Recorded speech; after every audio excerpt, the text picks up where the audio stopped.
on my 5th birthday, and when this role was developed, because I'm an old-timer like that, my mother said, "You look ugly and fat, you need to be on a diet." And that was the beginning of my childhood, where all attempts were made for me to be in a smaller body. I was told I was not enough. I was told I would never find opportunity. I was told I would never find love. And my 12th grade classmate wrote on my t-shirt on the farewell, saying, "I would advise you to buy a condom, but who would ever fuck you?" I think he should meet me today. Anyway, I was but very stubborn, and I decided I was committed to happiness. And so I worked really hard in everything that was non-physical. So my grades, my extracurricular activities, and I was also very ambitious. So I decided, after doing my eco honors from LSR, that I wanted to get into an IIM for my MBA. Now, I did the tests, I did the interviews, and no call came. So my mother and my coach sat me down and said, "Listen, babe, so far you've got long, but now reality is hitting. You are not going to get an opportunity unless you lose weight." Turns out they were wrong. There was a miscommunication, so I did get into the IIM. But something very deep was crushed and broken with what they said. Anyway, I went on to study.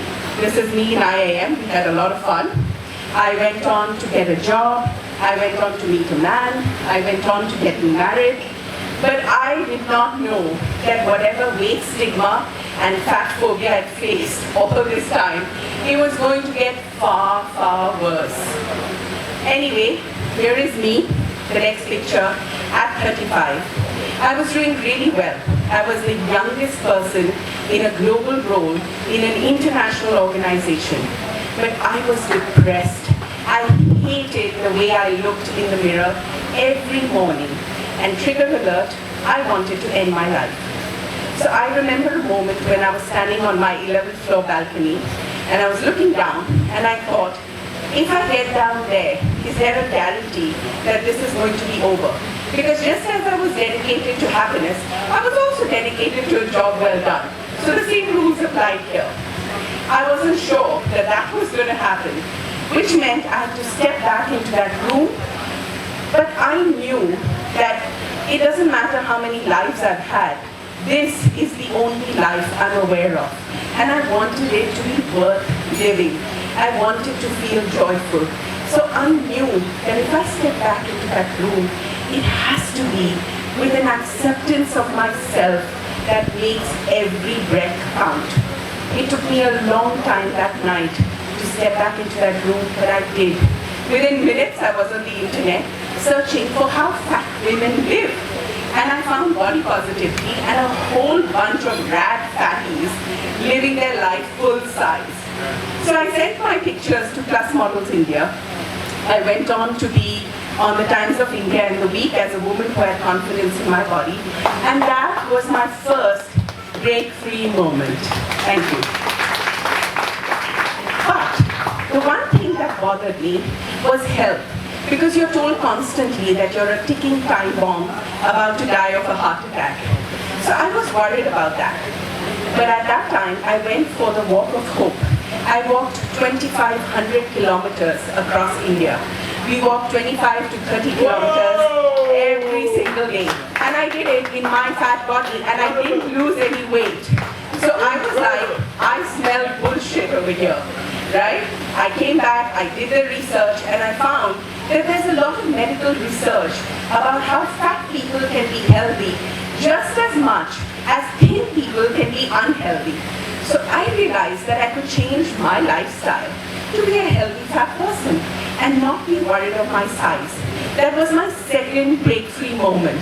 And the thing is, I left my life behind. I left my job, I left my marriage, because I realized how much I had compromised because I thought I didn't deserve better.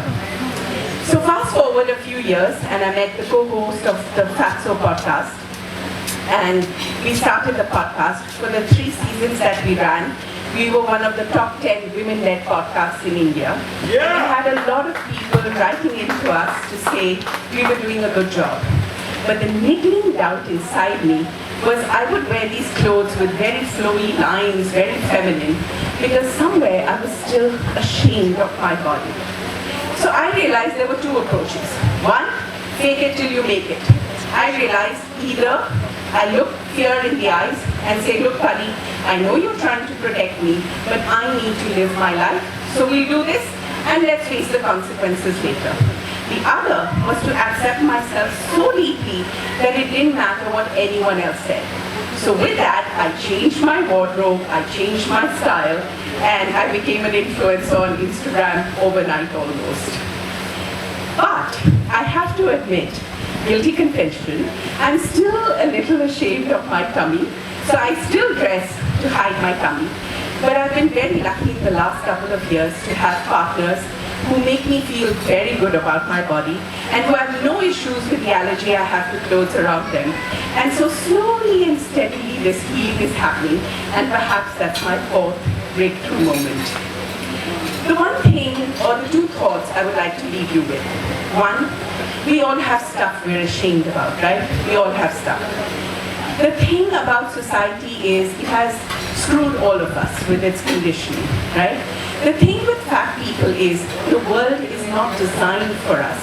We don't have chairs, we don't have clothes, we don't have public toilets that we fit in, we don't have airplane seats that we fit in.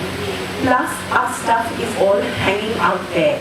So everybody thinks it's okay to come to us and tell us what we need to change in order to live better lives. And honestly, that's not fair, because we all have our stuff. So why are we segregated in that way?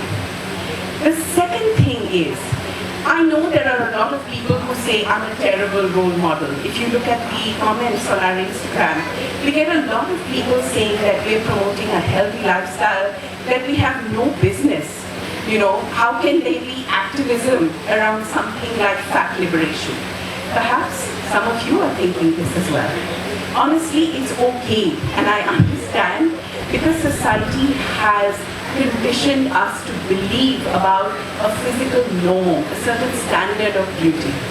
But I have two things to say about this. One, medical science hasn't caught up with a lot of stuff that it is right now. We're seeing it, right? Thank you. And the other is, what about kindness? You know, we barely have safe spaces as fat people.